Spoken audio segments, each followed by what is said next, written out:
Good morning and happy Monday. It's December 16th. This is Wake Up with KERA News, and I'm Andrew Garcia.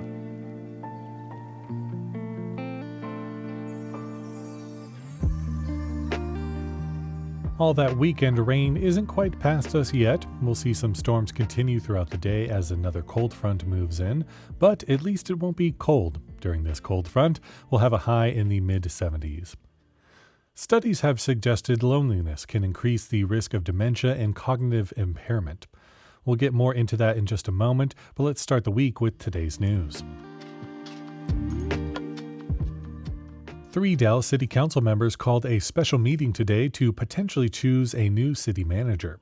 According to a city memo, the 9 a.m. meeting is intended for interviewing 4 semifinalists and voting on a final pick.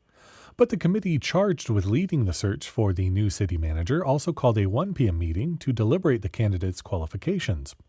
Some council members have criticized the urgency of the committee and say the process hasn't been transparent. A new report finds North Texas air quality is still out of compliance with federal standards, and local businesses could be hit with fines if they're found contributing to excess ozone. Some representatives are calling for more guidance from the state on how businesses can fix compliance issues.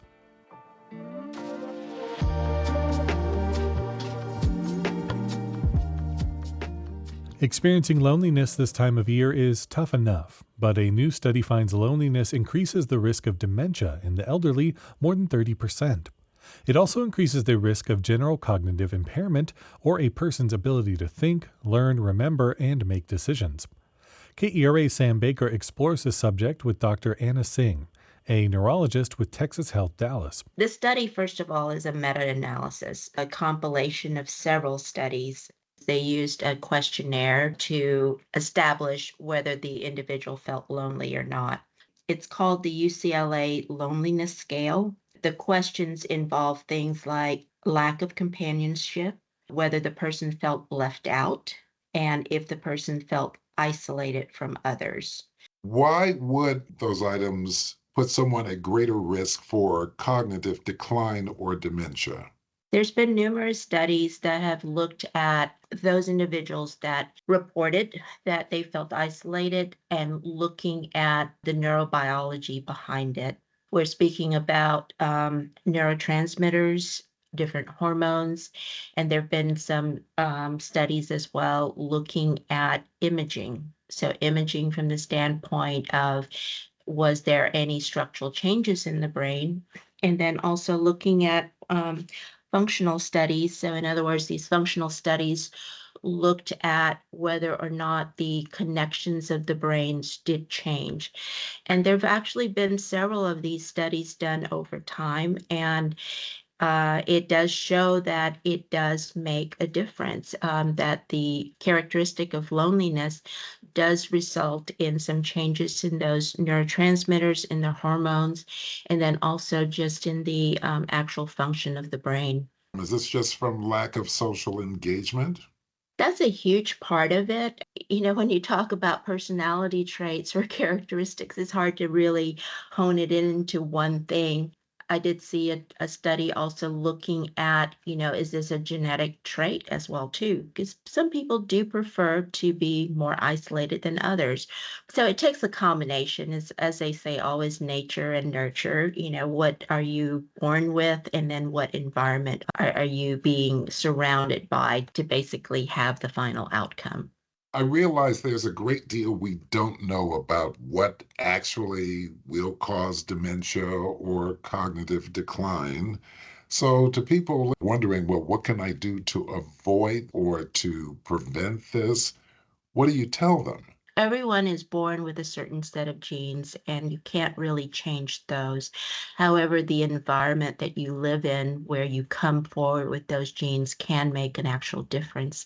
So up to 40 to 50% of the risk factors that lead to dementia, people can actually do something about them. Loneliness is actually one of those factors. But it really comes down to 3 major things. One is maintain physical health, maintain social engagement, and this is where the loneliness factor comes in. And then, maintain cognitive stimulation of some sort. Pay attention to those three things and make sure you do what you can to actually stimulate yourself in all of those arenas. People ask me all the time, should I be playing these games? Should I be doing this task or that task? I try to make it as simple as possible. And I just say, find something fun that you want to learn that you've never done before. Make it easy. Don't make it feel like it's homework. Make it something fun to do. But just the sheer fact that you're trying can be very helpful stimulation for the brain. That was KERA's Sam Baker talking to Dr. Anna Singh with Texas Health Dallas.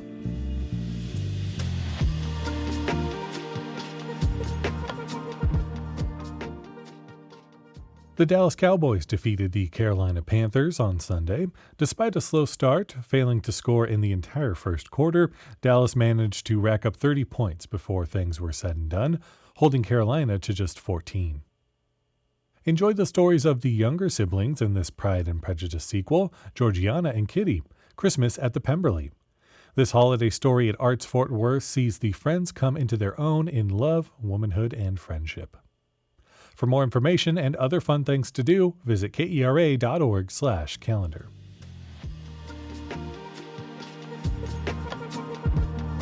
Thanks so much for listening to Wake Up with KERA News. I'm your host, Andrew Garcia. This show is produced and edited by Shardae White and Bekah Morr. For more news in your inbox, visit kera.org/wakeup. There you can subscribe to the Wake Up with KERA News newsletter. You'll get those good morning vibes you need from our colleague, Catherine Hobbs. Connect with us on Instagram, TikTok, and Facebook. We're at KERATX. Take care. We'll see you tomorrow.